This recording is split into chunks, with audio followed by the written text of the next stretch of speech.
Hi, guys. Hello, Jess. Hi. Can you hear us? Yep, I can hear you. Can you hear me and see me and we're all good? Yeah, we're all live. Hello. Hello. Yes, Bye. thank you.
Good evening and welcome to tonight's public forum being held in the council chambers for this Tuesday, the 11th of April.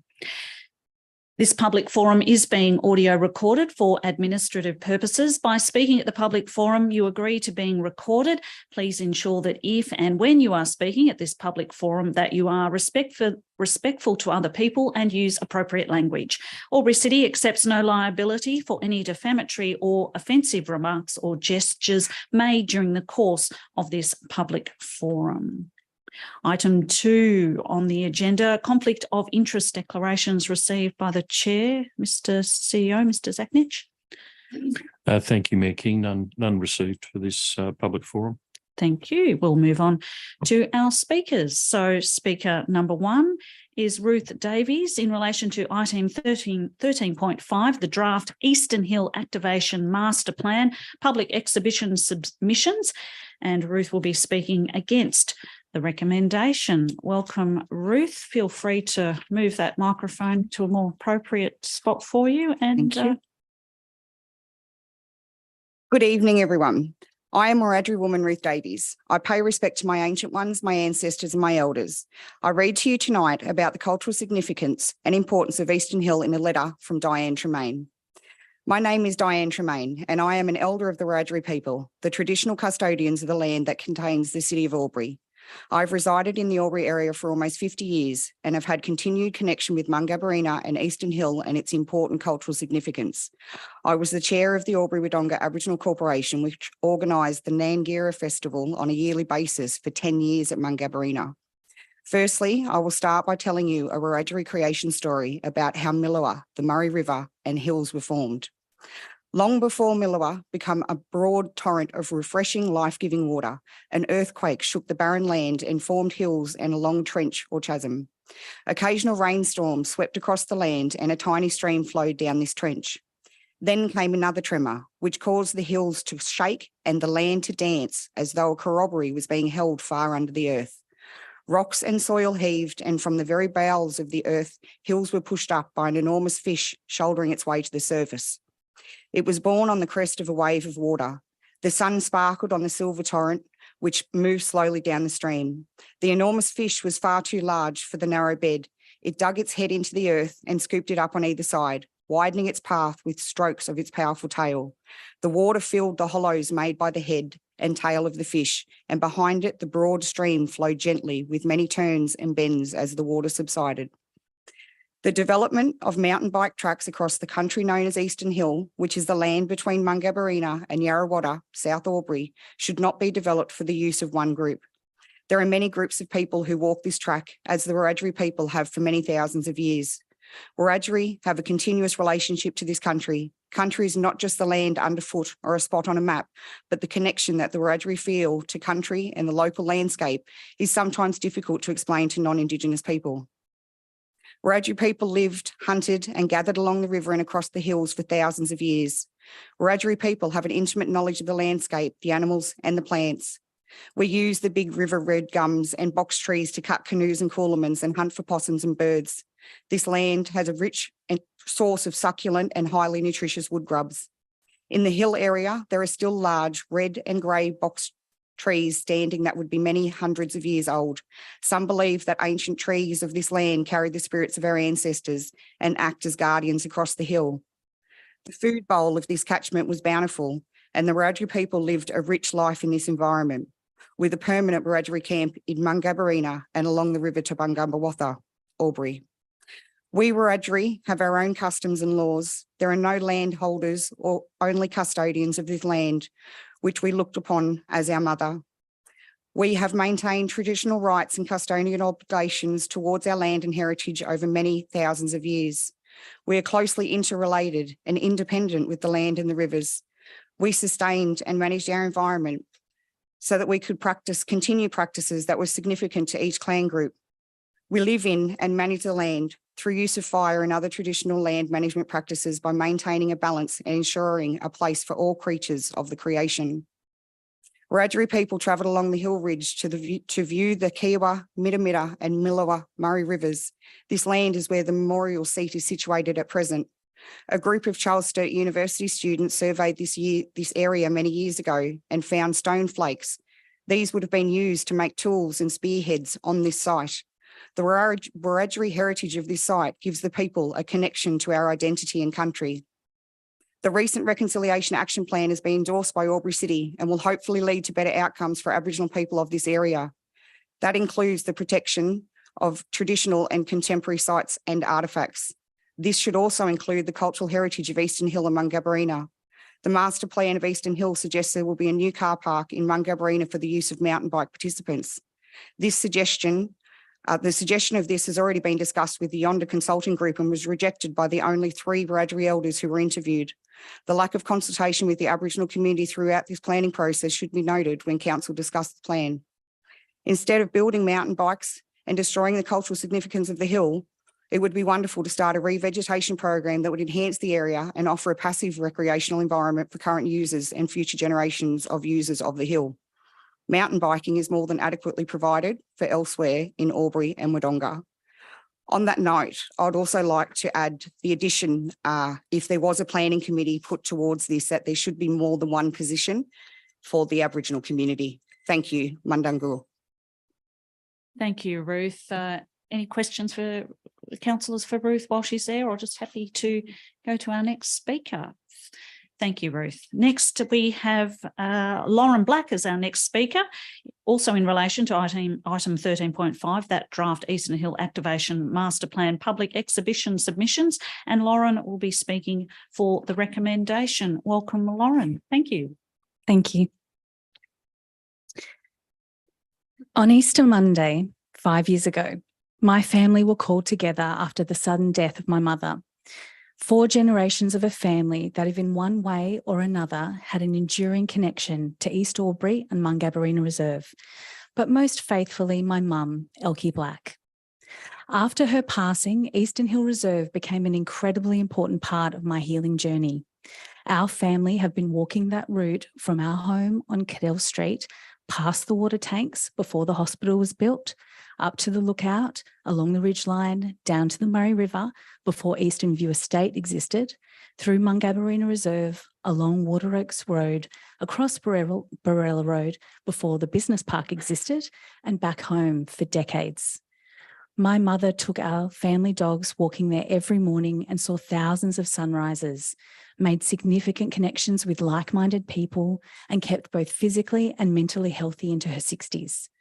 Following her example and wearing her trusty walking shoes, I continued to walk both my own and her dogs each day along that ridgeline. The serenity, freedom, rugged path, faithful trees, native wildlife, friendly passers-by, and visceral experience of the changing of the seasons helped me to come to terms with her loss and accept that life goes on. Our family's approved proposal to replace the broken seat at Kiewa Valley Lookout was a pleasant conclusion to this process, and it has been such a joy to meet so many people recently who have appreciated this donation and related to the words on the plaque, which read, "This seat was donated by the Black family in loving memory of Elkie Black, who loved nothing more than to walk her dogs on Eastern Hill and by the Murray River every day." The casual replacement of her memorial seat in the draft master plan was an unfortunate oversight, but it also alerted me to the plan itself and connected me to a community of people who currently and regularly use the reserve. It made me realise what we all had in common and valued most about Eastern Hill, its undeveloped state. Free from prevalent man-made structures, hasty commuters, and signage instructing us how we should interact, what we should know, and how we should feel about being there. It's a slice of freedom in the middle of our busy city and busy lives. I've even discovered since that the need to connect with nature has a term in evolutionary psychology. Biophilia studies confirm how our connection to natural environments support the sociological and psychological needs of people, providing positive health outcomes, including reduced mental health issues, reducing chronic pain, improving memory, and lowering blood pressure. If Albury City seeks to truly represent and serve the Albury community, then it is important to consider that not all places need to be developed, activated, and reported on. For many people, places like Eastern Hill Reserve are the very innate connection and sense of belonging we have to this beautiful part of the world. Surely a plan focused on maintaining safe access and preserving the natural beauty of this reserve would be much better received by those who genuinely and regularly use it, not to mention appreciated by future generations to come. For these reasons, I am opposed to Eastern Hill Master Plan prioritising and developing the reserve for a mountain bike trail. But I am in favour of prioritising available funds for the conservation and restoration of the area, the upgrade of the Rotary car park and entry road, and equal access to Trigg Point Lookout, if this is done without significantly altering the natural landscape and peaceful nature of the current lookout, which is what we should all be able to continue to enjoy. And finally, speaking in support of the proposed advisory committee, I ask the members and the councillors, if you haven't already, follow the footsteps of my mother and experience it as she saw it. Discover its current uniqueness, enjoy the benefits of its passive environment, and make a commitment to preserving and regenerating it as your legacy to our community. Questions? Thank you very much, Lauren. Councillors, any questions at all for Lauren in the wake of her presentation? Thank you very much. Our next speaker is Brad Spinelli, also speaking for the recommendation in relation to the draft Eastern Hill Activation Master Plan public exhibition submissions. Welcome, Brad. Feel free to lift that microphone up to a more appropriate height if you like. I'll pop it on now. And thank you. Good evening, councillors and staff. I've been on the mountain bike committee for approximately over 15 years. I'm a local Albury person. I live in East Albury. I ride my mountain bike occasionally on Eastern Hill. I've walked on Eastern Hill. I've had family picnics at the Kiewa Valley Lookout. I even had my wedding photos taken up on the ridgeline, so I feel connected with the hill as much as everyone else in the room. Our club supports the activation of Eastern Hill and supports the inclusion of mountain bike trails to benefit the wider range of community in Albury and a wide range of public users.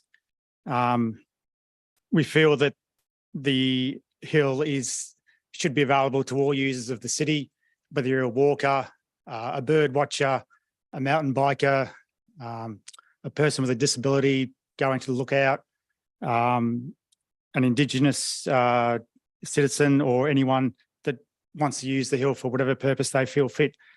And we feel that enhancing the hill for recreational benefits and more further recreational uses such as mountain biking is a good thing for the community. We feel mountain biking is a good sport for young people to get into. I've seen a lot of young people in the club over the 15 years get into the sport and progress through and develop some good lifestyle habits. We believe the separation of the mountain bike trails and the walking trails will not impact on the walkers' ability to continue using the hill and enjoying the hill as they currently do. We feel the mountain bike trails are well down off the side of the ridgeline, so they're not really going to be visible from the walkers and will have very little impact for the walkers doing their usual walk along the ridgeline. The club supports the keeping of the Black family memorial chair, so we don't in any way think that should be taken away. We feel that the vegetation planting that will accompany the MTB trails will result in a net positive environmental gain for the hill. So there will be some plantings that will offset the small portion of grass that will be taken away via a mountain bike trail. No trees are planned to be sort of cut down, or old growth trees cut down to make way for mountain bike trails. So we feel it's going to be done in a sustainable way. We feel that like public land that is very close to the city and on the doorstep of residents' houses provides an opportunity for all residents to use it for a range of recreational activities.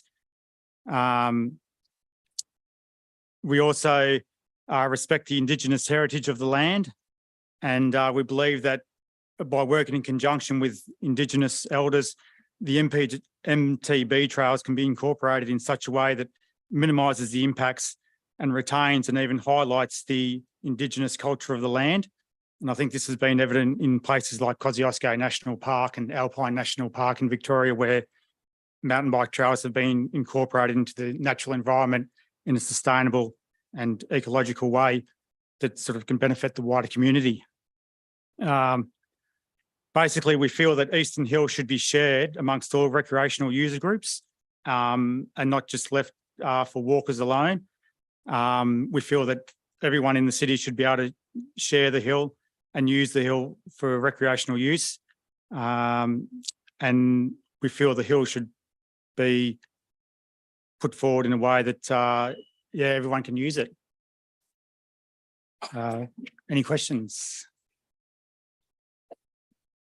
Thank you. Yes, Councillor Cameron has a question for you. Thanks, Mr. Spinelli.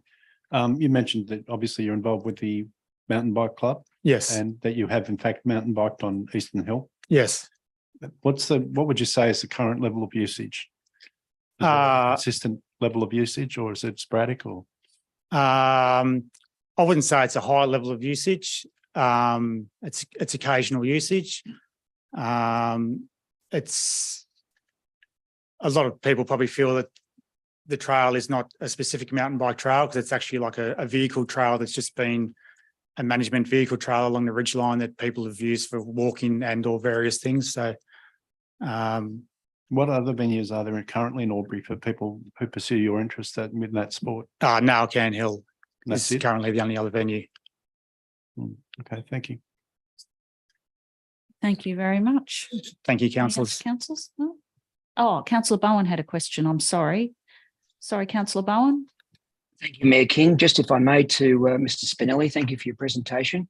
What would you say would be the average age of the mountain bike youth or young people that you've witnessed grow up and come through the ranks, please?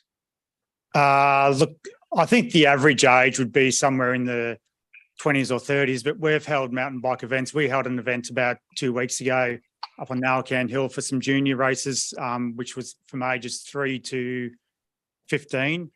So mountain bikers range from probably about 10 years old through to we've had 60, 70-year-old members in the club.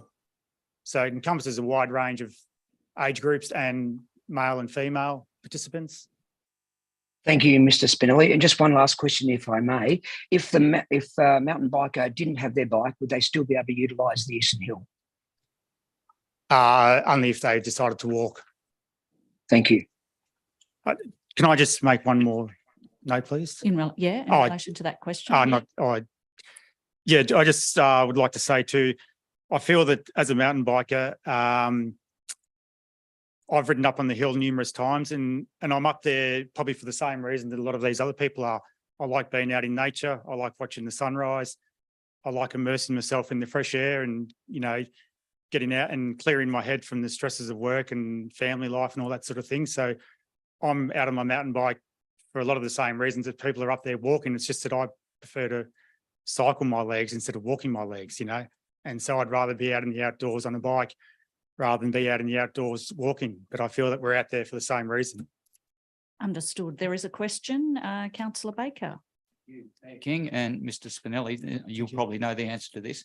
What percentage of women are in your club? Just the gender mix, if you could. At a guess, I would probably say 15%, 10 to 15%, but I'd have to evaluate that data to let you know. But generally in an event, there would be maybe about 10 to 15% of women. There may be it could be higher than that in terms of membership because most women just ride socially and they don't compete in the events. Thank you. Thank you, councillors. Any other comments? Thank you, Brad. Thank For you. your presentation. Our next speaker is joining us via audio video link. It is Digby Jacobs, also speaking in relation to item 13.5, speaking for the recommendation. Hopefully you can hear us okay, Digby. If so, the floor is yours. Thank you. Thumbs up. You're on mute, so sorry, Digby. We'll start your time once you've unmuted yourself.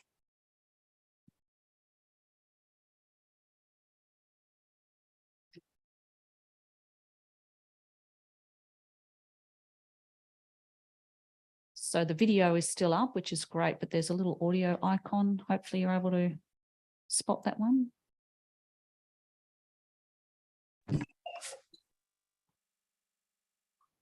Mayor King, Digby's actually written Zoom is not working for him in the chat feed.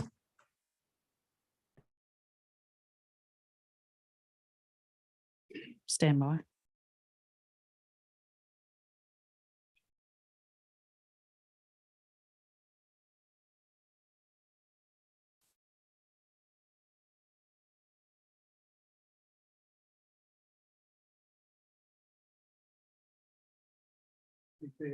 Just checking if we can get your audio now, DB. Looks like we've sorted that out. If so, your time starts whenever you're ready. No. Sorry, Digby. We can't hear you at this stage. We might see if our IT team can help you in some way. We might go to our next speaker, and if you do still have that time on standby, we'll come back to you. Thank you. Our next speaker, therefore, is speaker number 3.5, Glenda Chapman, also speaking in relation to item 13.5, speaking for the recommendation. Good evening and welcome. Glenda, I think I've got that sorted now. Yep. Okay, thank you for the opportunity to address Council this evening. I'd also like to thank Council for extending the submission period and engaging an independent consultant to analyse the submissions. In fact, Friends of Eastern Hill Reserve lobbied Council for an independent review, and were assured by Council that an independent consultant would be contracted. This was well prior to the record number of submissions being received. Using an independent consultant has been regarded by many as Council's way of trying to rectify the initial inadequate and biased community consultation and predetermined outcome of the master plan for Eastern Hill Reserve. I acknowledge Council's efforts to restore trust in Albury City and install democratic principles and integrity of government are upheld. How Council vote tonight will show whether trust in Albury City can be restored. Given that the 5th major theme out of 20 in the submissions was concerned about the consultation process, shows I'm not alone in my concerns. The passion generated by the master plan is as much about Council not following good governance principles as much as it is about the Eastern Hill. Friends of Eastern Hill were also assured that the original consultation data would not be used for decision making, yet it's still being included in tonight's agenda. I urge councillors to not let the original biased data skew your thinking. Please only rely on the evidence before you in the written submissions. The recommendation before you tonight is to vote for the establishment of an advisory panel to collaborate and find consensus on some of the more contentious recommendations in the plan.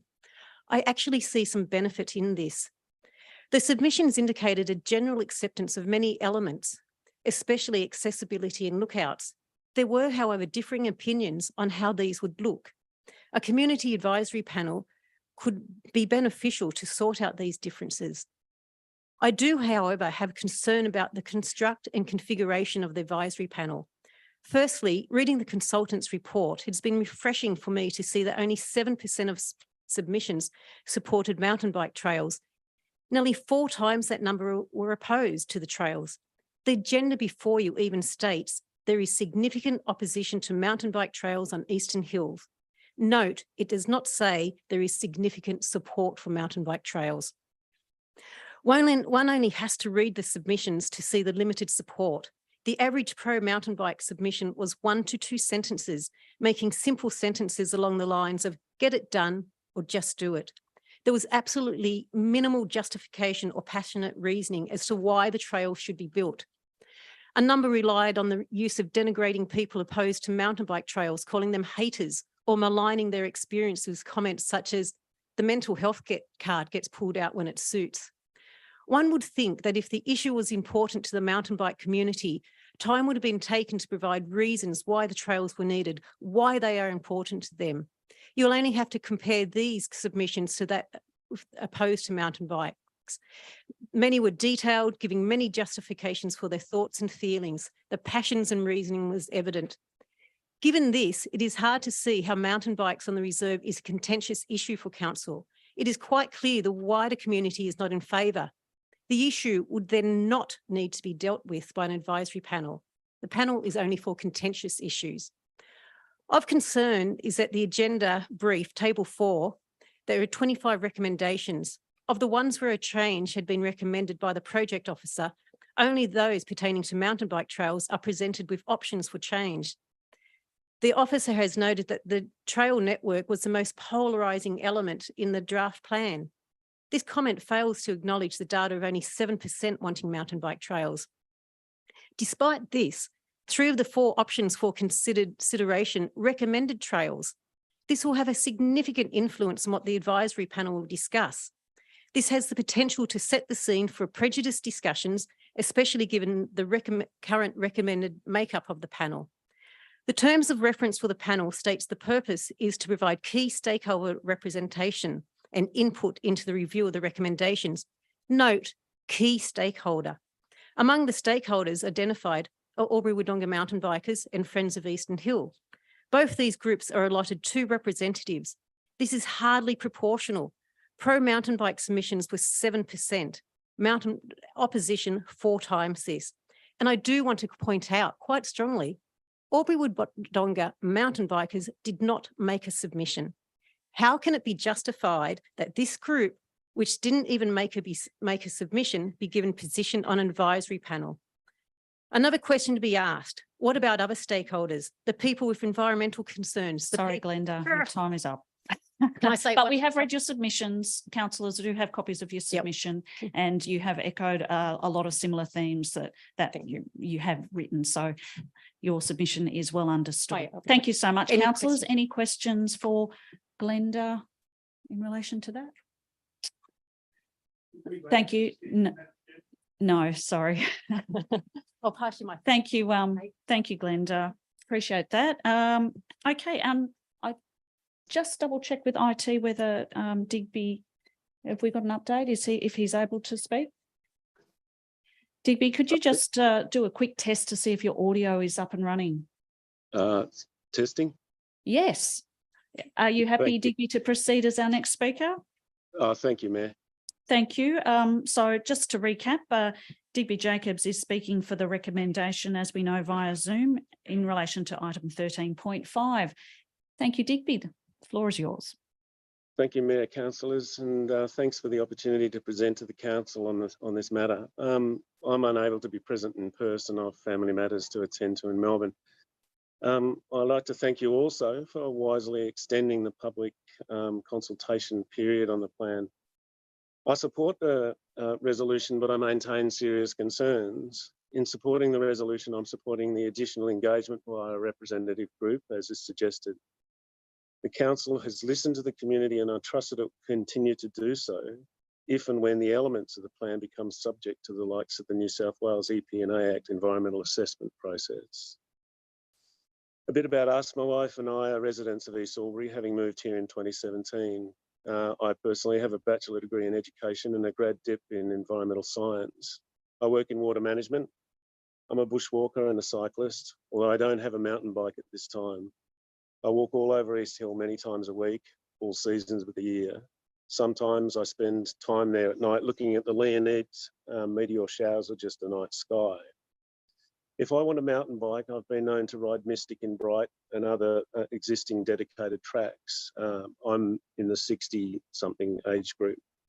When I get another mountain bike, I'll also spend time to drive to and take the time to get to the likes of Hunchback. East Hill has become very special to me. It was a central part of my wife's well-being and recovery from serious cancer. It is where I exercise and spend time in contemplation for my own mental and spiritual health. I know this to be the case for many others. I think that Albury-Wodonga currently has a brilliant balance of separate and distinct areas for peaceful enjoyment and active enjoyment. This balance should not be disturbed. I understand the impulse to develop, but there is an equal, if not more compelling case here to preserve, perhaps to enhance and maintain. So specifically, what concerns do I have? I believe the East Hill precinct area maintained as a place for quiet enjoyment with improved and adequately maintained facilities is the logical thing to do. The area has places of degraded vegetation which can, with time, patience be rehabilitated. Access for disabled and mobility challenged people is needed and requires thoughtful investment. I believe that gentle cycling is not incompatible with the area, but development of a mountain bike destination within it is completely at odds with its character. It is simply misguided to think that closely proximal mountain bike tracks and passive pedestrian traffic will work. I believe the area, whilst highly disturbed, has significance to First Nations people. Painting murals and signage is one thing, but keeping place for quiet connection with country, with totems and cultural places, I believe is very important. Lastly, Nalcan Hill has issues, clashes with pedestrians, environmental degradation and tension with neighbours arising from mountain bike activity. Adding East Hill as a destination for mountain biking is compounding problems rather than managing the issues at Nalcan Hill. And then very lastly, thank you again for the opportunity to present, and I look forward to further consultation resulting in a revised proposition. Thank you. Thank you, Digby, for your presentation. I'm glad we could get all that audio visual working for you. Councillors, does anyone have a question for Digby at all in wake of his presentation? No questions. Thanks so much for your time, and apologies for those technical delays. Thanks, Digby. Our next guest speaker is Marcella Larson-Banks, again speaking in relation to item 13.5, speaking for the recommendation as we await for Marcella to take her spot at the podium. Feel free to move that microphone so it's comfortable for you, and I'll turn it on when you're ready to go. Thank you and welcome. Sorry, I'm being a child of my generation. I've got my my speech on my phone. So my name is Marcella. I'm 33 years old and I am an Albury citizen. I'm Albury born and bred.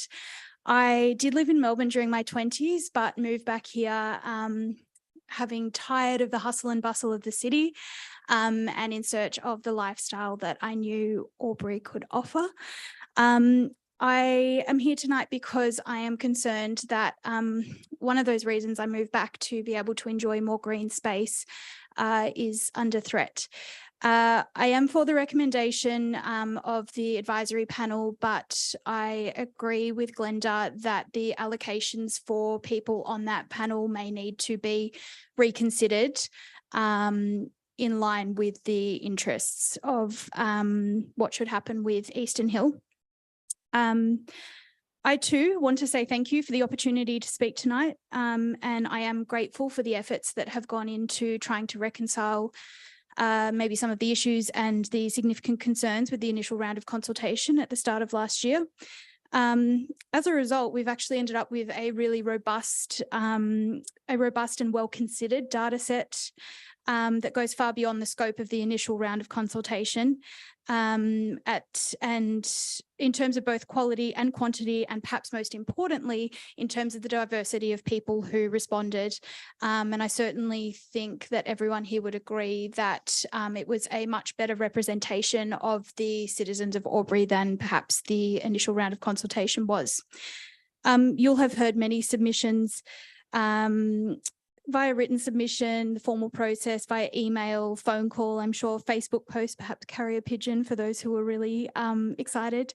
But you've heard people speak about what the hill means to them, to their family, what it means for their mental health, their physical health, their spiritual health, their identity, and their sense of connection to our beautiful city. The report suggests that a decision either way, to mountain bike or not to mountain bike, is contentious, and of course it is. Someone has to lose out. It's logically impossible that every single person here and every single person in Albury gets their way. We just can't have that. But as Glenda spoke to, I'm sure you'll agree, the passion and conviction with which many people wrote in their submissions, to me it sounds like the loss of Eastern Hill as it is will be far more heartbreaking than what we might stand to gain if we were to add mountain bike trails.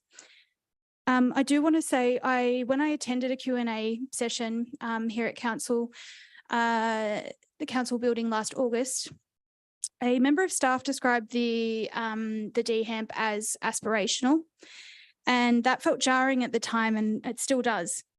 Aspirational can be thought of as the drive for progress or advancement, or thanks to Dictionary Google, characterized by aspirations to achieve social prestige and material success. In which case I'd agree, yes, the plan is aspirational. It seems to me to be motivated by a desire to drive tourism, to compete with other cities for lifestyle enhancement, to fix what isn't really broken, and to provide more of the man-made infrastructure we already have.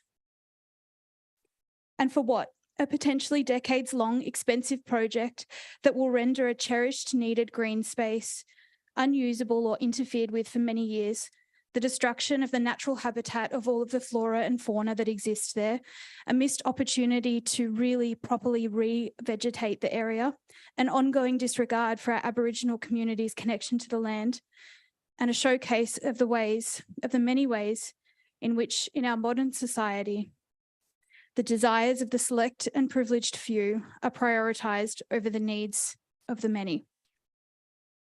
So let's not be aspirational. Let's be inspirational instead. Let's offer true progress, advancement, a high quality lifestyle. Let's give the citizens of Albury, a council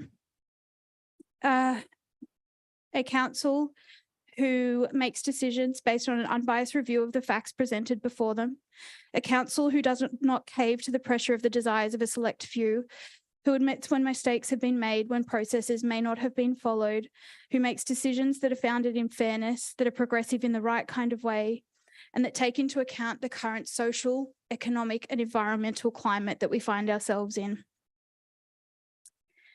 We have an opportunity here to do something truly progressive, to do something different, to, instead of seeking to continually advance and progress, we have an opportunity to maintain what we already have, what is already really, truly well loved, perhaps to enhance it in ways where more people can access it. Thank you, Marcella. Yeah, thank you. Yeah, well done. Thank you. Appreciate your submission. Our next, sorry, councillors, any questions in relation to Marcella's submission? No? Happy to move on to our next and final speaker, I believe. Amanda Pagan, also in relation to the draft Eastern Hill Activation Master Plan. She will be speaking against the recommendation. Amanda, feel free. You happy with that microphone in that spot? I'll pop you on then and welcome. Thank you, Mayor and councillors. I stand here today to raise my concerns with the final options that are put to you tonight. Firstly, though, I want to commend Council for supporting an extended 56-day engagement process. The astounding number of responses reinforces this great decision. The challenge now is not to distort what those responses tell you. There is no doubt there are some well-supported aspects of the plan that everyone would like to see stay, the majority relating to ensuring the ongoing environmental protection of the hill, weed eradication, making the hill more passive, and making the hill more accessible and encouraging passive activity. There is not, however, overwhelming support for mountain bike trails. Only 37 of the 522 separate submissions, just 7% of the total respondents were in favour of mountain biking trails. The community has spoken loudly and clearly about what they want, and it isn't mountain biking trails. It's to keep letting Mother Nature do her thing with a little assistance. Today, I fear that this plan, admittedly with some alterations, will be passed, but the heart of it, the original intention to build out Eastern Hill and support a mountain bike strategy, is still the council's direction. So today I want to focus on 3 reasons for why this plan should not be approved. Reason 1, it is unaffordable. You don't have to look very far into the recent headlines to realise that all local governments, including Albury City, have a challenging financial future in front of them. It is clear from the papers that have been provided the long-term cost of this development has not been taken into account. I also understand there is a gross assumption that this kind of development will drive tourism. Well, before you fall for that gross assumption, let me tell you about Derby. The town of Derby in Tasmania is often cited as the be-all and end-all of example of how to activate a small town through mountain biking and tourism. But there's a story that sits underneath their success story that few know unless they've visited the site and dug into the history. Did you know only 20% of the people living in Derby before the mountain bike park was built are living there today? Yep. They all left. They left because the beautiful natural hills I used to walk and enjoy were taken over by mountain bikers looking for a thrill. Did you know that the Shire had to increase its waste levies from $900 a year to $3,020 per year per dwelling to cover the cost of the tourism from the park? Maybe it looks like a tourism trap to the outsider, but to the insider, it's a costly exercise to benefit very few. Reason 2. It is undesirable. The sheer number of objections this plan receives sends a message loud and clear that the plan is overwhelmingly undesirable. As many respondents highlighted, putting more built things into natural space seldom improves it. One doesn't have to use much imagination to envisage what would happen to hard infrastructure over time. It would get covered in graffiti, quickly smell like urine, and become the kind of unsightly place people try to avoid. Why on earth would we want that on top of our magnificent hill? Another aspect of the undesirability of this plan is the lack of respect and consideration given to the importance of Eastern Hill to our First Nations people, particularly the Wiradjuri. As we heard tonight from Wiradjuri elders, this land should be respected. Removing the reference to a car park in a plan does not equate to respect or protection of the land as a Wiradjuri would have done for thousands of years. And number 3, it is unsustainable. We live in a climate that is going to get hotter and harsher to live in. Green spaces and places will become a premium. Putting mountain bike trails on Eastern Hill will not improve or make it more sustainable. Learning to expand and protect our nature will be the epic challenge for this generation and those to come. I know that many people think that the hill used to be grazed, so it's been disturbed and there's nothing left to salvage. I'm afraid if you think that way, you've overlooked the basics of ecology. In fact, if you talk to locals who have been around for decades, they talk about the return of nature to the hill since the grazing was stopped. There's a lot left to salvage and we owe it to nature to encourage her back and make Eastern Hill more beautiful than it already is. I want to conclude with a suggestion that would save Eastern Hill and make it more affordable, desirable and sustainable. Sure, an advisory committee might be a method, but let's have a real shot at starting something from scratch around what we want from Eastern Hill from a passive perspective before we start lumping big hunks of concrete up there in the name of activation. Why not have a more inclusive community project that designs a plan from bottom up, not inside out? And whilst we do that, we can get rid of the weeds, reforest the hills, build some yarning circles to learn about the Wiradjuri stories of this area. I want to finish with a quote from Enid the Echidna, one of the only marsupials to submit to the plan. I have a very acute sense of hearing. I have heard it is that construction and reactivation of Eastern Hill is being planned. I hope I misunderstood their conversation. I wouldn't like to think my beautiful home was going to be overrun by men in fluoro vests and wide-brimmed hats rearranging the vegetation. Don't get me wrong, there are parts I'd like to see change. Better drainage, a bit of help for parrots and squirrel gliders trying to find a hollow tree branch, a bit more help for the poor old black wallabies being pushed out by urbanisation. They are not opportune like kangaroos. It seems they would prefer to starve to death rather than relocate for food. But I think it's pretty perfect, really. I'm looking for your help in protecting the environment my family and I live in. I hope you can do that for me. The community flora and fauna want our beautiful hill to remain beautiful and quiet, to respect its environmental value, to be a place of healing and pay homage to the Wiradjuri, who are custodians of this hill for thousands of years before a master plan was even thought about. So I ask just one thing of you today. Don't approve this plan, just save Eastern Hill. Thank you, Amanda, for your presentation. Councillors, any questions for Amanda in the wake of her presentation? Thank you very much. That concludes our public forum. And now we welcome you to tonight's council meeting being held in the council chambers for this Tuesday, the 11th of April. We'll begin with the opening affirmation and acknowledgement of country. We gather to represent the people of Albury who have entrusted us with this task. May our, may our efforts be blessed with insight, wisdom and common sense. May our personal values give us honesty and courage to serve our community effectively and with respect for all. We would also like to acknowledge the Wiradjuri people as the traditional custodians of the land that we meet upon today and pay our respects to the elders past, present and future, for they hold the memories, culture, tradition and hopes of Aboriginal and Torres Strait Islander people that contribute to our community. Thank you. This council meeting is being webcast and recorded. By speaking at the council meeting, you agree to being recorded and webcast. Please ensure that if and when you are speaking at this council meeting that you are respectful to other people and use appropriate language. Albury City accepts no liability for any defamatory or offensive remarks or gestures made during the course of this council meeting. An audio recording will be made for administrative purposes. Item 3, conflict of interest declarations received by the chair and disclosure of political donations. Mr. CEO, Mr. Zachnich. Thank you, Mayor King. No conflict of interest declarations received for this meeting. And just briefly, disclosure of political donations under the Environmental Planning and Assessment Act. There are no development applications this evening, so I'll pause my advice there. Thank you. Thank you.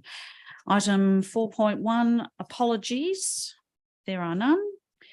Item 4.2, attendance by councillors at a meeting by audio visual link. Councillor Glacken. Thank you.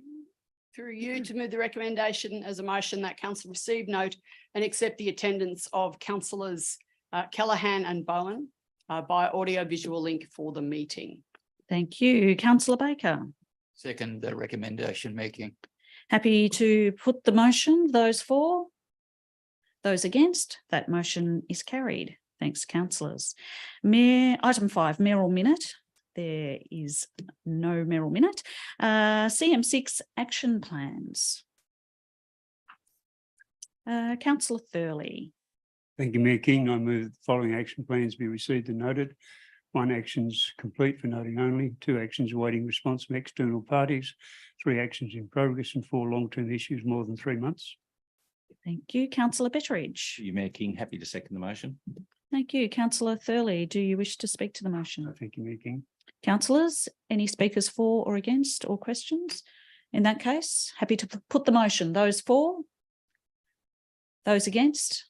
That motion is carried. CM7, confirmation of minutes of previous meetings. CM7.1, minutes of the council meeting held on the 27th of March 2023 at 6 p.m. Councillor Glacken. Thank you. Through you to move the recommendation that the minutes of the council meeting held on Monday, 27 March 2023 at 6 p.m. be confirmed and adopted. Councillor Cameron. That motion, please, Mayor King. Thank you. Councillor Glacken. Procedural. Councillors, happy to put the motion. Therefore, those for? Those against? That motion is carried. Item 7.2, minutes of the extraordinary council meeting held on the 3rd of April 2023 at 6 p.m. Councillor Betteridge. Through you, Mayor King, I'd like to move that the minutes of the extraordinary council meeting held on Monday, the 3rd of April 2023 at 6 p.m. be confirmed. Thank you, Councillor. Councillor Thurley. Second the motion, Mayor King. Happy to put the motion, Councillor Betteridge. Those for? Those against? That motion is carried. Thank you, councillors. CM8, reports from community forums. There are none. CM9, notices of motion, notices of rescission. There are none. CM10, presentations and deputations. There are none. CM11, reports or minutes of committees and working parties. There are none. CM12, documents for sealing. There are none. CM13, officers' reports for consideration. CM13.1, electrical and specialist electrical services, a council-wide panel contract number 21-02542. Councillor Glacken. Thank you. Through you, the Mayor is the chair, to move the recommendation as a motion that council accepts the following tenders for the establishment of the schedule of rates. Panel contract 21/02542, provision of electrical and specialist electrical services, council-wide panel contract estimated at approximately 3.5 million, including GST over the 2-year period, with an option to extend for a further 1-year term from the contract commencement date. Contractors to be appointed to the panel are Alliance Automation Proprietary Limited, Morningside, Queensland, Brechetti Industrial, trading as Platinum Electricians, Albury, Thurgoona, New South Wales, BP Industrial Proprietary Limited, Wodonga, Victoria, CoreWorks Compliance Proprietary Limited, Albury, New South Wales, Doan Proprietary Limited, trading as Tackle Electrical, Albury, New South Wales, GPE Electrical and Communications Contractor Proprietary Limited, Thurgoona, New South Wales, QA Electrical Proprietary Limited, North Albury, New South Wales, Quinlan Engineering Design Services Proprietary Limited, West Wodonga, Victoria, Safe Group Automation Proprietary Limited, Newcastle, New South Wales, Tonkin Group Proprietary Limited, South Albury, New South Wales, and Wesley Electrical Services and Co Proprietary Limited, Lavington, New South Wales. Thank you, councillor Glacken. Councillor Thurley. Second the motion, Mayor King. Thank you, councillor Glacken. Did you wish to speak to the motion? Simply to put a couple of points forward, and that is that this is a great way of council to be able to ensure that we have the right electricians able to undertake the work as and when required, including at very short notice. It means also opportunities for cost saving because people are already tooled up and ready and prepared for the work that would be undertaken, and the staff are able to make an assessment on these applications in one holistic and coordinated way. And it also means that there's a backup support for areas that may need it from time to time should one of the providers not be available. So all in all, it makes absolutely fantastic sense. And it also is a good and efficient way of moving forward. Thank you. Thank you, councillor Glacken. Councillor Cameron has a question. Thank you, Mayor King. Through you to the most appropriate member of staff. How many electricians does council directly employ? Mr. Cardy. Thank you. Sorry, I think I had your audio off. Just double check that that's on. I think so. Maybe it's just the button. I heard the response in any case. Thank you. How's that? Oh, yes. There we go. Sorry. Yeah, just for the record, so those listening in. Yeah, through Mayor King. 9 full-time employees.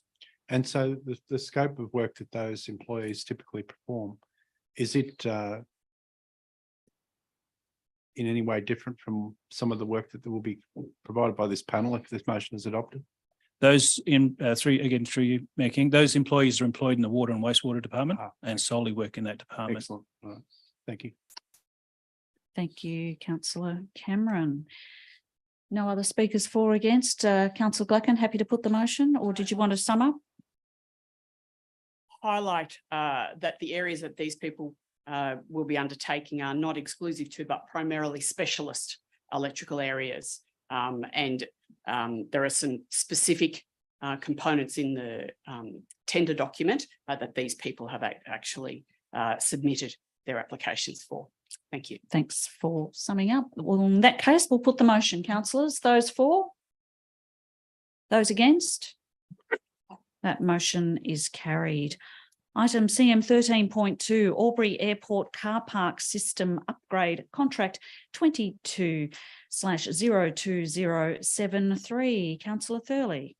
Thank you, Mayor King. I move that council accept the tender from Sensor Dynamics for a tendered lump sum price of $360,516, including GST, for contract number 22/02073, Albury Airport Car Park System Upgrade. Thank you, councillor Glacken. Very happy to second that. Thank you. Thank you, councillor Thurley. Did you wish to speak to the motion? Just to note that on my frequent visits to the airport, I have noticed the deterioration over time, and this is well and truly due to be done. Thank you, councillor Thurley. Any other speakers for or against? Councillor Callaghan has a question. Oh, thank you, Mayor King. It's not a question, but I'd like to speak for the motion. Go ahead. Thanks, councillor Callaghan. I'm very happy to endorse Sensor Dynamics after reading. It's favourable to read that they manufacture their equipment here in Australia.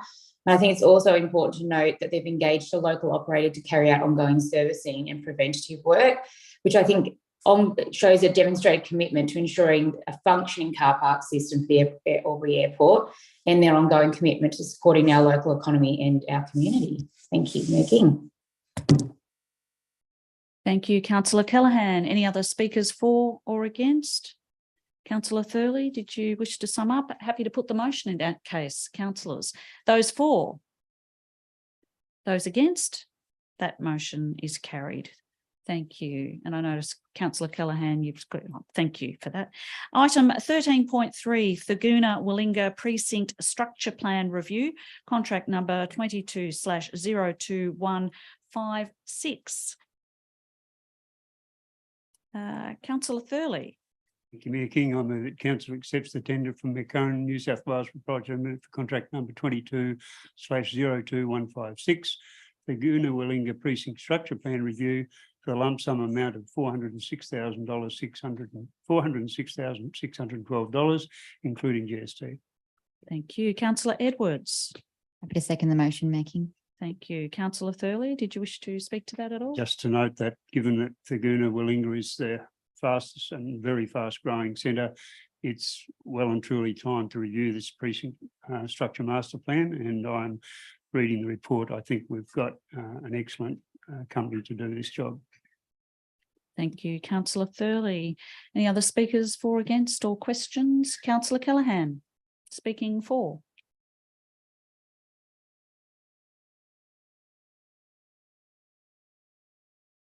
Apologies, sorry, just lowered my hand. That's fine. Go ahead. Thank you, Mayor King. I look forward to the progress in Goona-Willinga as it's the growth corridor, as Councillor Thurley just alluded to. It's expecting to amass an additional 22,000 homes and approximately a 40-year supply, equating to 50,000 people living in Goona-Willinga by 2060. This plan will set the vision for residential areas, environmental lands, open spaces, commercial centres, community facilities and infrastructure needs. As stated, Albury is the fastest growing centre in the Riverina-Murray region, and we must optimise the livability for now and generations to come. So I look forward to seeing the plan. Thank you, Mayor King. Thank you, Councillor Callaghan. Any other speakers for or against? Councillor Thurley, did you wish to start? Happy to put the motion then, councillors. Those for? Those against? That motion is carried. Item 13.4, Greenfield Park Sports Pavilion Architectural Services Contract number 22/02074. Councillor Glacken. Thank you. Through you, Mayor King. To move the recommendation as a motion that council accepts the tender from Mode Design Corp Proprietary Limited for contract number 22/02074 architectural services for the Greenfield Park Sports Pavilion project with a lump sum contract value of $439,082, including GST. Thank you. Thank you. Councillor Thurley.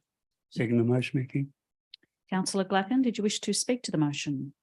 Very briefly, this is one of the many sporting facilities and complexes that we have in Albury, and sporting and cultural spaces are highly sought after, and activities at these spaces are highly sought after and participated in.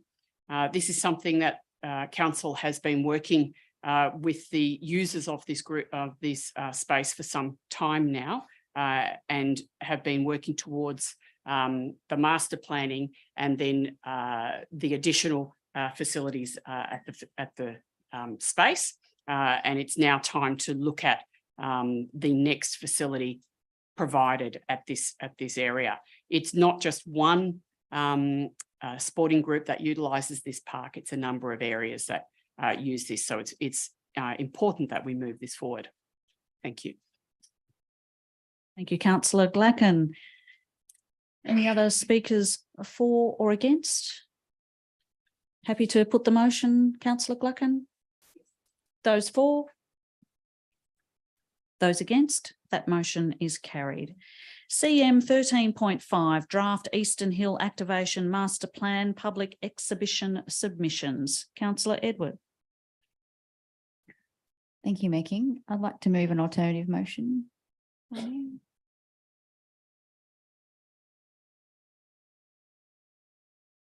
Just wait for that to come up.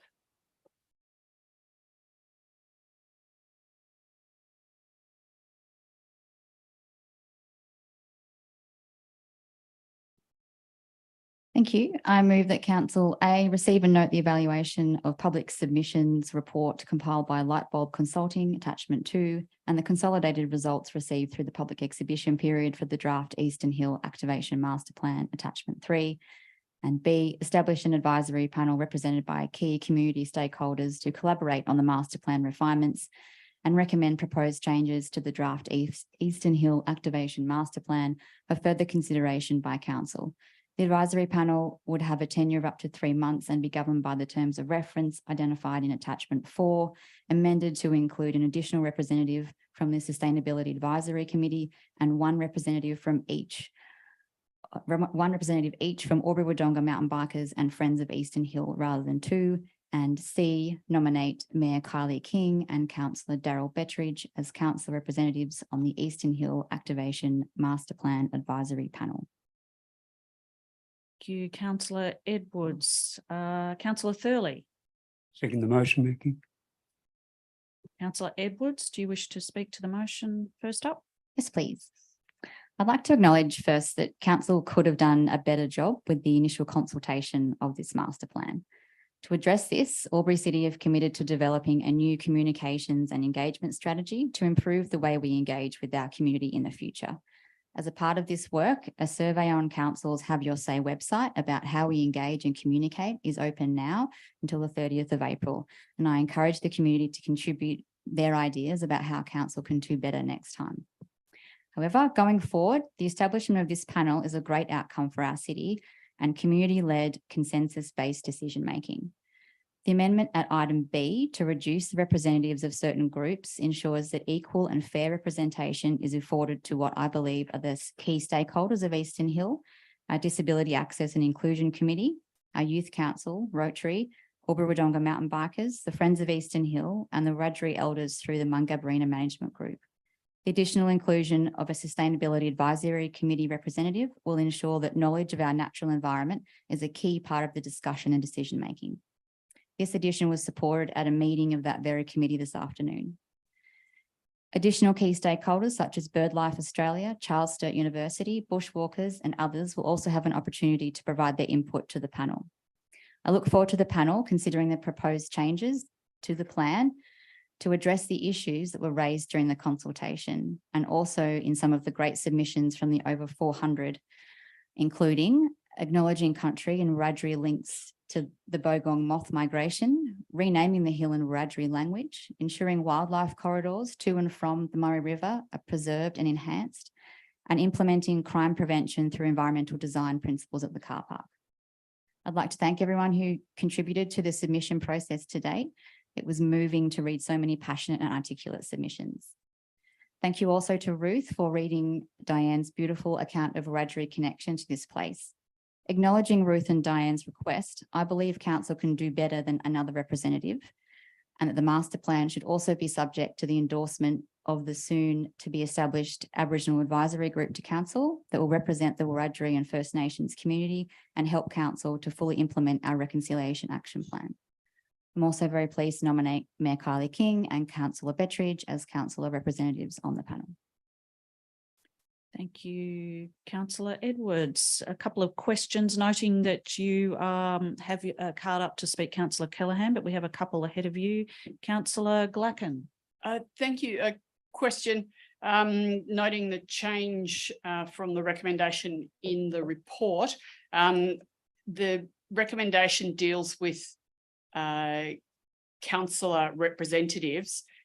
What about an alternative should one of them not be available? Because I would have, had it been moved a different way, I would have nominated as an alternative, as a substitute, should that be required. So can we confirm how that will be dealt with, please?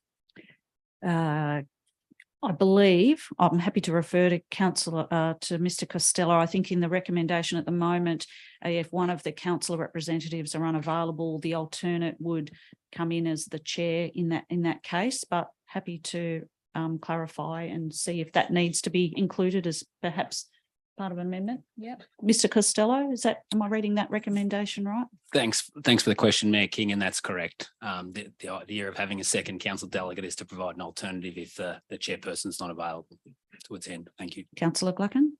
So to confirm, there will only ever be one of those two councillors there. Is that what they're saying? Yeah. Because normally we have one or two councillor representatives, and then there's an alternative who goes to one of those.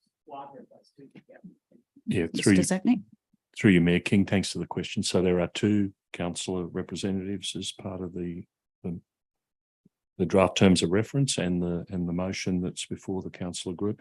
If there's a desire to have an alternative councillor or representative, if one or both of the nominated councillors can't attend, then that's something that perhaps the mover and seconder of the motion might be asked to include through you, Mayor King, but that's something for the council to consider. Councillor Edwards, first up, is that something? Oh, Councillor Thurley.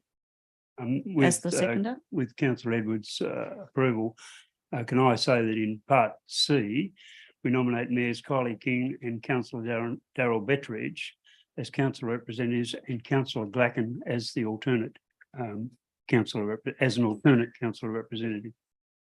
First of all, Councillor Glacken, would you be happy to accept that nomination? Yes. I'm not sure the others have accepted yet, but yes. Just as an option before we put it to Councillor Edwards as the mover of the motion. Councillor Edwards, do you accept that as an amendment to your original motion? I'll accept that amendment. Thank you. Very good. So we will now add in Councillor Glacken as an alternate representative for the Eastern Hill Activation Master Plan Advisory Panel. Is that correct? Councillor Thurley, happy to second that. Okay, so we'll continue to debate this motion as it has been amended. Question, Councillor Cameron was next in the queue. Thank you, Mayor King.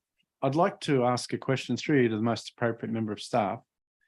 And I hope it's not taken to be rhetorical, but what are we voting on here tonight? The establishment of the committee I support, and I think it's a good motion for Councillor Edwards, bit of fine tuning that was helpful. But if we adopt this report, are we committing ourselves to the construction of mountain bike parks? And if not, why not? And how would you see, whoever the appropriate member of staff is, how would that person see the discussions that this committee will have being given to effect to by council? Sorry, put my microphone on. Mr. Costello. Thanks very much for that question, Councillor Cameron, and through you, Mayor King. Absolutely, we'd hope that the conversations that would be had at that advisory committee level would allow all voices of all the key stakeholders to be heard, and for those voices to be heard and have some meaningful conversation and reach some consensus. Use collaboration and consensus to achieve those potential refinements on some of those elements that currently we've heard through the exhibition period. We're certainly polarised in opinions, so it provides the opportunity for those stakeholders to sit at the table and hear their respective views, and then have some further discussions to provide those refinements with the view to bringing those recommendations back to council for further consideration. If I could ask a supplementary, I'm sorry to labour the point, pun intended, but I want myself and everyone in the room to be very clear on what this means tonight. So if, as a result of those discussions, a consensus cannot be reached, as so is often the case in life, council will have at some point to consider modifying the plan to provide for or not provide for those points that are the most contentious. And I think it's obvious that mountain bikes are one of those. Is that correct? Mr. Costello? That's correct, Councillor Cameron. Thank you. Thank you, Councillor Cameron. Councillor Baker. Thank you, Mayor King. I've got a similar question to ask to the most relevant member of staff. In the table, number 23, develop a mountain bike trail network, proposed change. There's option 1, 2, 3, and 4. Surely that's a decision for council rather than a committee that's put together on this. So question, and I'd like more. I actually thought we were discussing that tonight.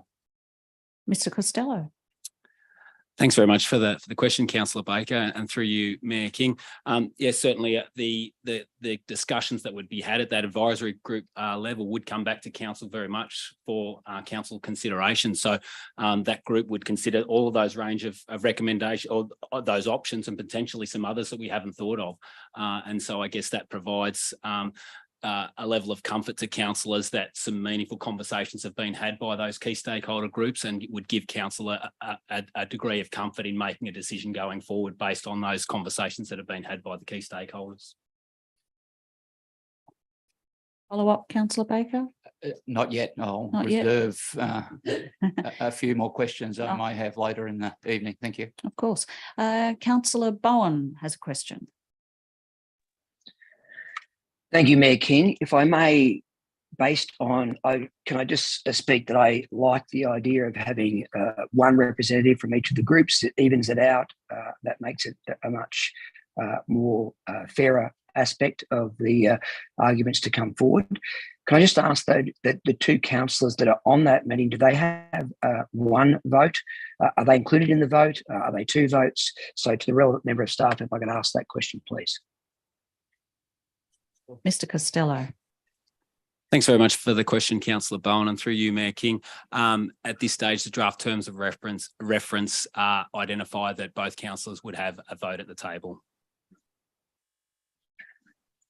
Thank you. Thank you. Any other speakers for or against? Councillor Callaghan. Thank you, Mayor King. I'd like to speak for the recommendation this evening. I'd like to thank the community for their considered responses to the Eastern Hill Master Plan and the overarching response from the entire community, whether they're before or against it. I think it really highlights the passion that people have for the space. I hope that the advisory panel can work cohesively, seeking the best outcome for the residents of Albury to be able to access the natural beauty and amenity of Eastern Hill as a place to engage in nature and encourage an active community. I look forward to hearing ongoing feedback throughout the process from the advisory panel around their consensus and recommendations moving forward. Thank you. Thank you, Councillor Callaghan. Speaker against, Councillor Baker. Thank you, Mayor King. I would like to begin by pointing out Council's initial consultation process, which informed the draft Eastern Hill Activation Plan, was biased towards a small subset of aspirational users and not representative of the wider community or the existing daily users of the reserve.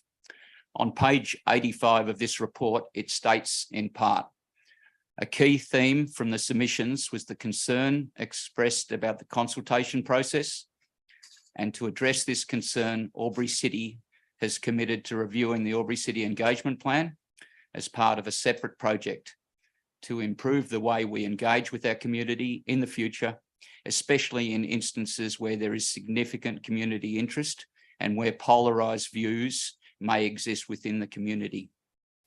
Unfortunately, the initial Have Your Say survey and resultant brief to Yonder Landscape Architecture was specifically asked to give effect to the Albury Mountain Bike Strategy, which included a recommendation to consider the establishment of a trail network at Eastern Hill as a short-term priority. The stakeholders invited to participate in that stage of the process was Albury Wodonga mountain bikers, the Albury Wodonga Rotary Club, and Aboriginal elders from Mungabarina Reserve Management Group. The DHAMP, in its 21-page glossy,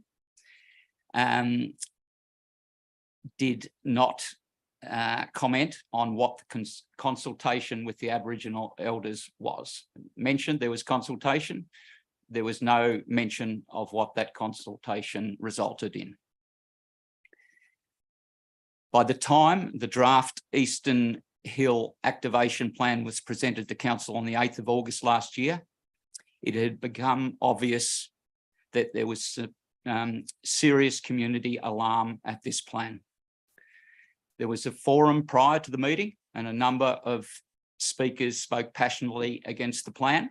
And to their credit, this group of councillors right here doubled the number of days for the draft to be on public exhibition from 28 to 56 in order to discover the thoughts of our community.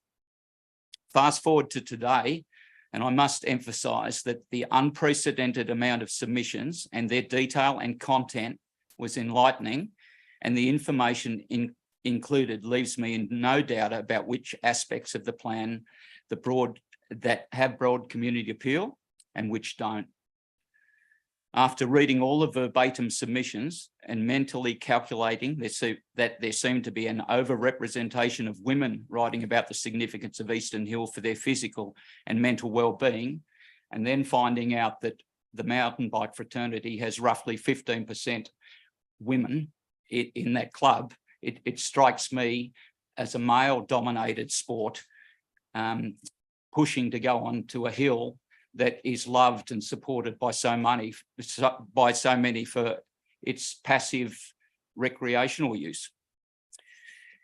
With this plan to activate Eastern Hill, the key themes in submissions that emerged time and again were better access for all, and mostly that was agreed upon right through, worried about loss of amenity, do not want dedicated mountain bike trails, want to regenerate and enhance the natural environment, and concerned about the level of upgrade proposed and want sympathetic and understated development. The independent raw review by Lightbulb Consulting faithfully identified key themes in table number 1, and the raw data suggests considerable opposition and concern in the submissions with the DHAMP. However, I really question the validity and relevance of what appears to be a subjective and simplistic overview in table 3, where percentages and quantity of submissions per category is tabled. It didn't look right to me. While it is commendable that our community has provided this magnitude of submissions, it is, however, unfortunate that the issue has become a divisive topic, and it is really important. And it is a really important learning process for council going forward to understand that.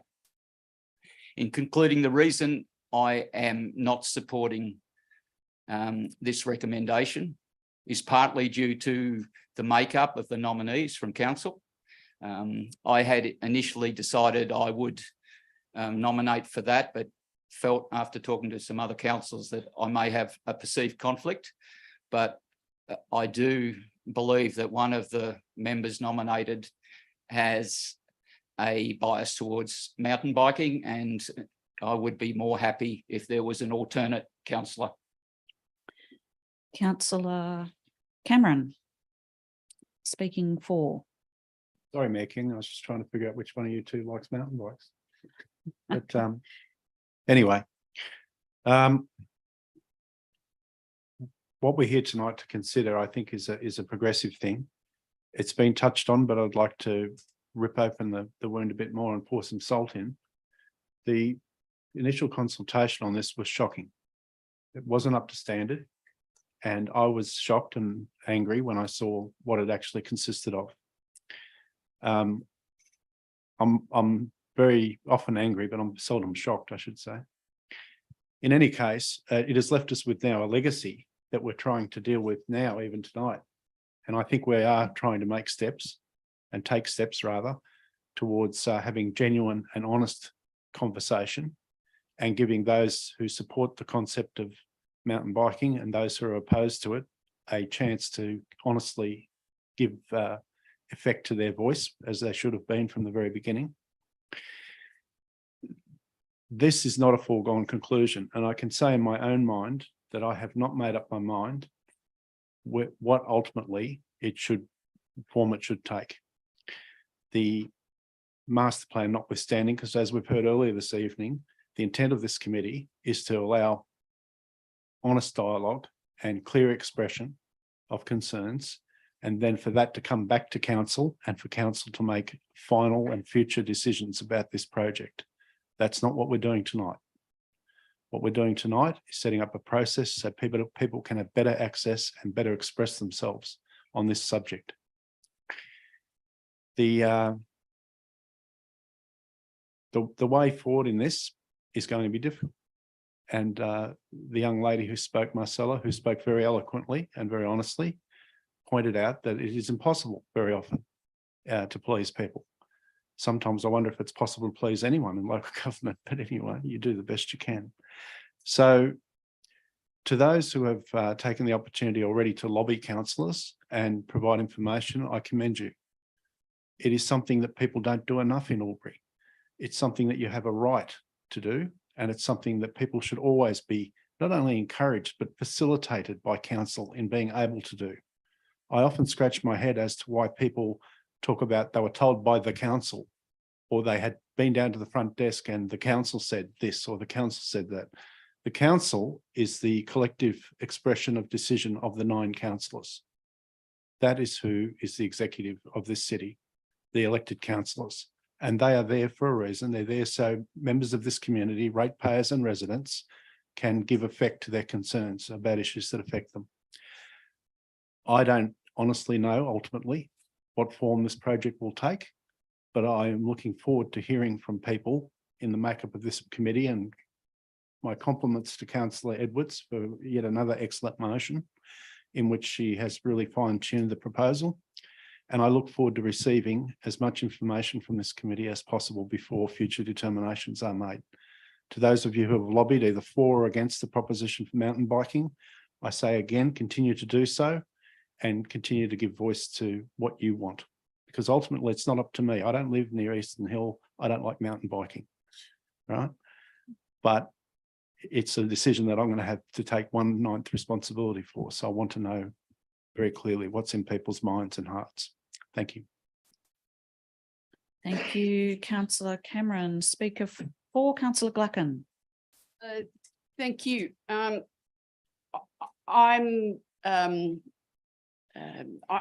found tonight's presentations before the meeting interesting, but a little worrying, because I think there are some people who believe that there's a prioritising and there's an agenda for one group for this Eastern Hill redevelopment to be for primarily one group of users. And that's not what I have gleaned from all the presentations over the months and all the information that we've been provided with.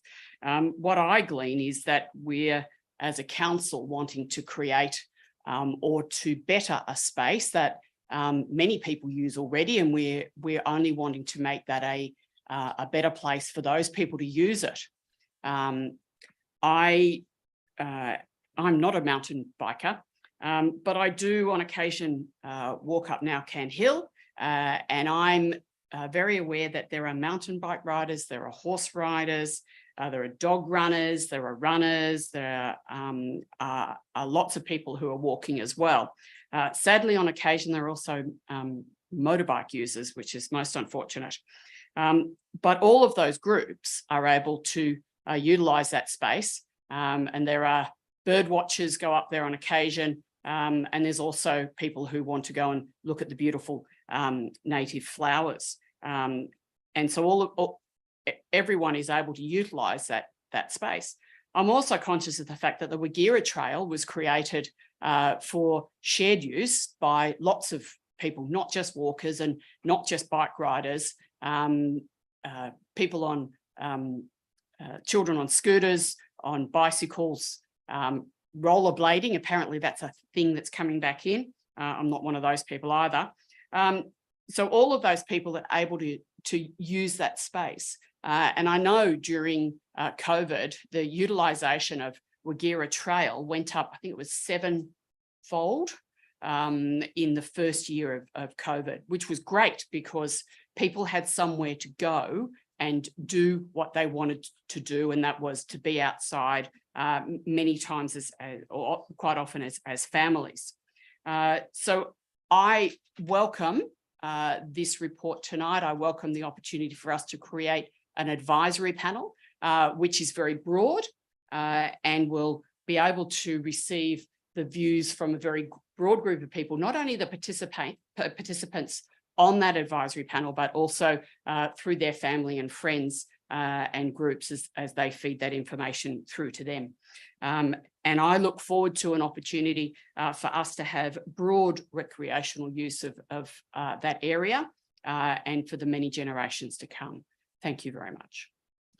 Thank you, Councillor Gluckin. Before I head to your question, I'll just go to Councillor Betteridge, speaking 4. Thank you, through you, Mayor King. I'd just like to address my nomination for this committee or advisory group. Councillor Baker has said that someone may have a vested interest or be somewhat inclined to mountain biking, and I believe he was referring to me. I am the chairman of Parklands Albury Wodonga and have been the chairman for approximately 9 years. In that period of time, we have done much bush park restoration, which I believe is environmentally sound. In that 8 years, we have also been involved in the Hunchback Hill. How would I say? Debacle, I think would probably be a nice way to describe it. What happened was some mountain bike tracks were illegally built and some were built with permission. Due to public concern, the issue was raised, should they be continued to be used at Hunchback Hill or should they all be closed? 7 years of negotiation, 7 years of advocacy led to a decision by DELP, which is the owner of the land in Victoria, to allow minor modification to those mountain bike tracks and for them to continue to be used. That is my association with mountain biking. I own a specialised stump jumper, which is 11 years old, which has busted suspension and no front brake. I ride my bike around because I enjoy it. I love walking and I enjoy walking at Eastern Hill. I've ridden Eastern Hill once or twice. I believe that I can represent this council with this group fairly and with an even hand. I'm not a crazy lycra-clad mountain biker. What I am is a person who cares about the community and cares about the environment. I believe that we can speak, we can debate in an orderly and appropriate manner and come up with decisions that will improve the initial plan before us. So I will accept the nomination gratefully and I will work for the community to the best of my ability. And just in closing, just to throw a little bit of a grenade in the room. Here we are. We've had community presentations tonight at the forum. I think it was great. I listened, I heard, and something kind of twigged in my mind. I thought to myself, the mountain bike community, 7% representation. We shouldn't have any mountain bikes. Okay, I thought to myself, that's fair. That's not a very high percentage, but even though the first rounds of consultation was not perfect, I think Councillor Cameron said it was a shock, it was terrible. He used a fairly strong term. I tend to agree with him, but a large number of people made submissions. They took the time, as the representatives tonight put forward. They should not be dismissed out of hand. They submitted their opinion. Was it flawed? Maybe, maybe not. But do not throw their opinion out because they deserve to be heard. Thank you very much. Thank you, Councillor Betteridge. Another speaker for Councillor Bowen. Thank you, Mayor King. I speak for the motion to set up the advisory committee and commend the addition of somebody, a representative from the Sustainability Advisory Committee. So I thank Councillor Edwards for that excellent motion and clarifying that with single representation, as I said before. And just earlier, just to note that we have nominated and approved a climate emergency late last year. So it's important that we make sure that we look at this area in a sustainable way, as well as enhancing what we can within the network so that the majority of people can have a peaceful and a beautiful experience on Eastern Hill, which is so close to our city centre. So thank you very much. Thank you, Councillor Bowen. No other speakers for, against, or questions? Councillor Edwards, to sum up. Please, Mayor King. I'd like to thank Councillor Baker and other councillors for their considered arguments. However, I'm confident that a suitable compromise can be reached by the proposed community panel. Given the huge response to the consultation, it's only fitting that the community does get another opportunity to make recommendations about the plan directly to this council. I have no doubt that this will probably end up in the compromise that will be a single scale back mountain bike loop or a simple multi-use recreational path. Whatever that looks like, I look forward to receiving the recommendations from the newly established advisory panel and continuing to work with the community, particularly our Wiradjuri elders, to achieve an outcome that we can all be proud of. Thank you, Councillor Edwards. Councillors will put the motion. Those for? Those against? The motion is carried. Thank you, councillors. Item 13.6, CCTV Code of Practice and Standard Operating Procedure, Objective 1 investigation. Councillor Edwards. Thank you, Mayor King. I'd like to move an alternative motion.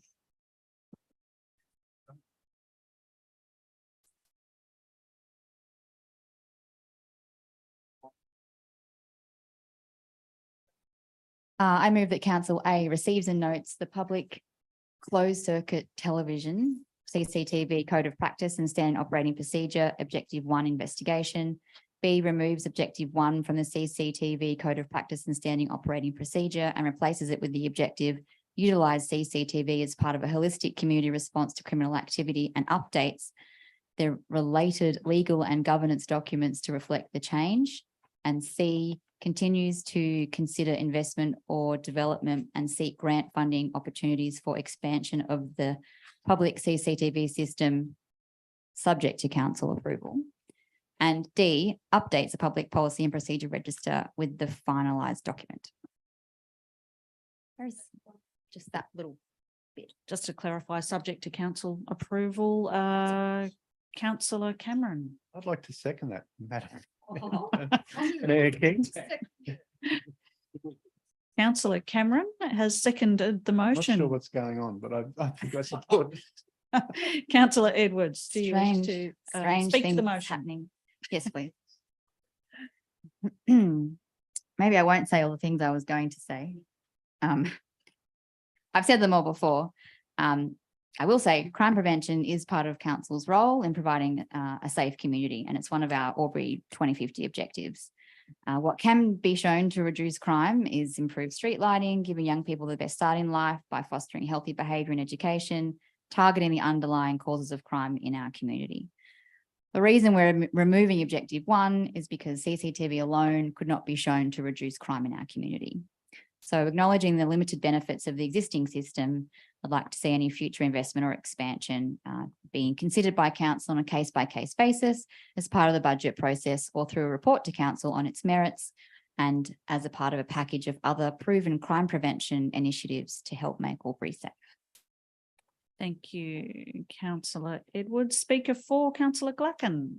Yes, thank you. I think this is great that we're dealing with the issue of that first part of, the Objective 1, which Councillor Edwards is correct. It's difficult to show one way or another because how do we know if we took it away, what would happen? How do we know whether or not, due to many other factors, that perhaps crime would have been double what it is or what we're experiencing at the moment if we didn't have CCTV. I also think that we have been able to see the benefits of the CCTV, in particular the opportunity that we've had more recently with the transportable and the portable opportunity that we've had. And it has shown that when those facilities are located in specific trouble areas, so to speak, then it does reduce whatever that trouble is quite dramatically. And so we've seen that that does work. And no, I don't think any councillor around this table or on the screen tonight would be able to deny that is not the reality of being able to use CCTV for. And I think it's good that we're able to continue to work with the police as the primary user of that facility ultimately. And if it were not for them participating with us in the way in which they do, we would not be able to reap the benefits as they can by utilising the CCTV as we do currently. And that was a game changer Until the police said that they would come on board with council, it was not an opportunity that I wanted to take up. And it's since the police said that they would work with us that I started to support CCTV in Albury. As Councillor Cameron often reminds people, and I'm happy to remind people tonight, that I didn't originally support CCTV, but just to confirm that what I have seen change over the last few years is significant. And therefore, I'm happy to say that I was wrong originally, and that the CCTV is very good. However, the reason, and just to clarify, the reason I was wrong was because we didn't have that support from the police as we do in the current program that we run with Albury City. Thank you. Thank you, Councillor Glacken. Speaker 4, Councillor Cameron. Well, thank you, Mayor King. What a pleasant surprise on a number of fronts, I must say. I admitted I was wrong. Well, that's a minor but enjoyable thing, and I compliment you on your honesty and your integrity and your willingness to, I think it was John Maynard Keynes, the great economist, who said, "When the facts change, I change my mind." What else do you do? Councillor Edwards, I'd like to say that it's been a pleasure working with you on this term of council. I had a very unpleasant relationship with your predecessor. I don't think that's any secret. And much of that was my doing, I must admit, while we're performing Mayor Copula tonight. I'll concede that. But this was always going to be a tricky question, although the resolution of it is part of the pleasant surprise that I'm experiencing this evening. The dichotomy with CCTV is that it's twofold. The first is, of course, as we all now realise, the way the police collate and control the data. And it's my understanding that they are compelled to do that by the state government, regardless of the political hue of the state government of the time. The state government considers crime statistics data very, very sensitive and has very strong control over how it's produced and shared and kept. So that's the first challenge when we look at a system where one of our criteria for using CCTV or installing CCTV is a demonstrable decrease in crime. The second is that there's inherently a dichotomy in it, because the more CCTV, I would say, that you have, the more crime that will be detected and the more resolution of arrest rates by knock-on extension that will occur. So conceivably, when you put more CCTV in, crime stats will conceivably go up very often, not down. So this is a great outcome. I'm very comfortable with it. I'm very grateful to Councillor Edwards and all the councillors tonight who may support this, and I hope they will. And in closing, I'm not above, I despise people who use death by anecdote tactics, which is where you tell one story to illustrate a complicated case, but I'm not above it. And I would point out that a few months ago, a person went down Dean Street and had hit a woman on the head with a rock. Now, to be fair to that person, they may be innocent of some point. I'm not a lawyer, and they may have been suffering from some medical condition. I do not know. What I know is the lady was hit with a rock by a person. I also know that the police very quickly apprehended that person through the use of our CCTV system. So I'll leave it at that, and thank you.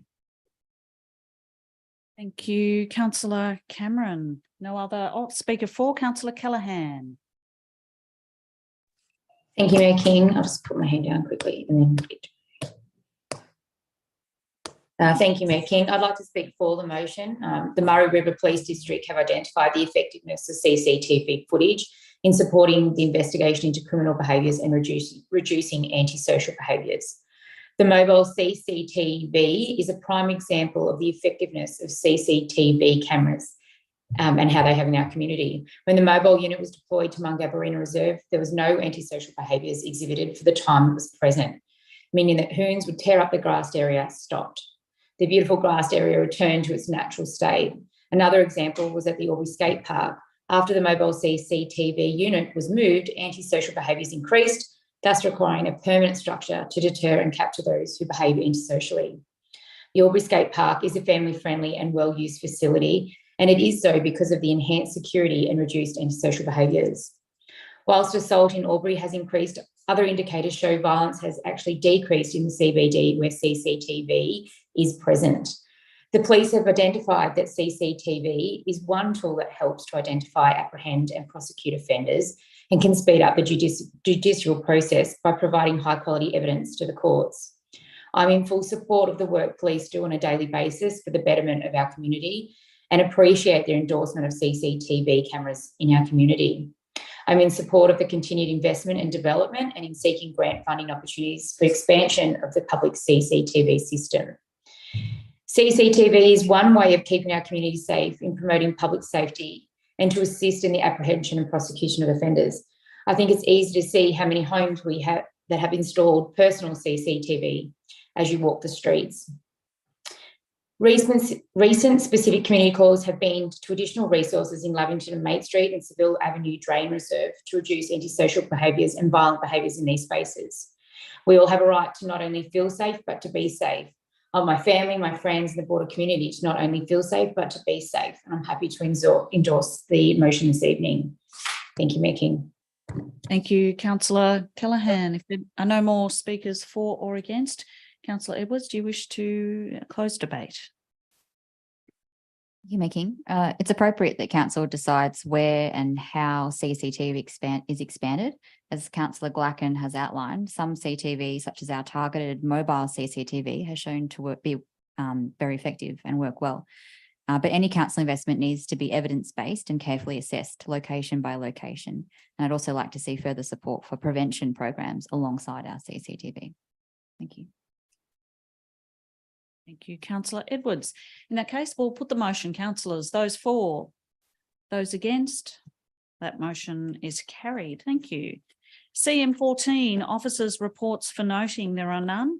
CM15, delegates' reports for noting, there are none. CM16, a notice of urgent business, councillors. There is none. CM17, confidential matters, there are none. I declare the meeting closed at 7:41 p.m. Thanks, councillors.